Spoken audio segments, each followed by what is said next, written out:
So the first time I saw a SEABOB, it was Jack McCoy, my friend Jack McCoy, a cameraman, Hawaiian cameraman that lives in Australia, that brought one over from Australia because he was working on his latest film and wanted to do an underwater sequence of Manoa Drole. So he shipped it over to Tahiti and left it at my home. And he developed the camera mount. I readapted it with a friend of mine that works carbon fiber to this model, and that's kind of changed everything. It's 35 kilos, so half the weight, goes the same speed or even faster. It's more maneuverable, and since then I've been using it every week, every second week. You know, as soon as there's something to do in the water, filming waterman events, filming waves, surfers, body surfers underwater, or just going to film sea life. Anything you can follow, anything you see underwater, you can just go up and use the speed to control, you know, and film up close and get some dynamic footage.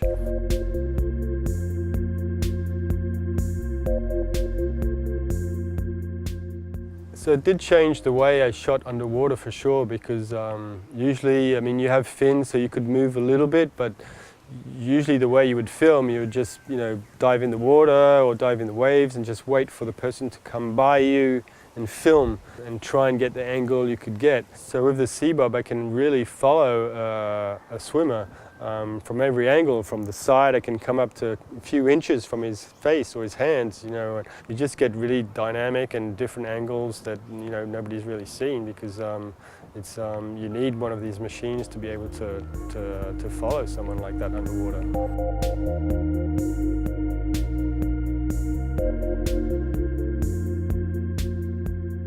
So the people do use SEABOBs with bottles and to go actually diving, but in waves and following swimmers and watermen, it's you know, having a big bottle on you is not very convenient. So I do everything just free diving on a breath of air.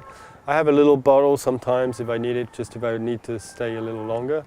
Obviously, sometimes you're down there and the shot is great and you want to keep going, and you get to the limit of your breath. But because the SEABOB's got, you know, speed, even if you're deep and you need to come up fast, or you just, you know, as soon as you're at the limit, you just accelerate up and come up and take a breath and go back down and continue shot.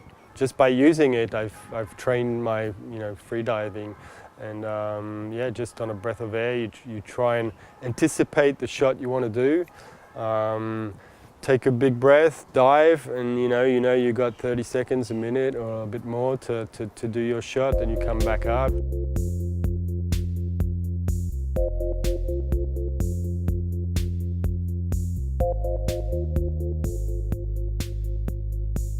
It's pretty intuitive. It's you know, anybody can have fun with a SEABOB. You know, just, you know, the first few minutes. Then obviously it takes time to be able to do it close to people so you don't hit them. But yeah, it's a great working tool. Yeah, I just spend so much more time in the water since I've had it, so it's great.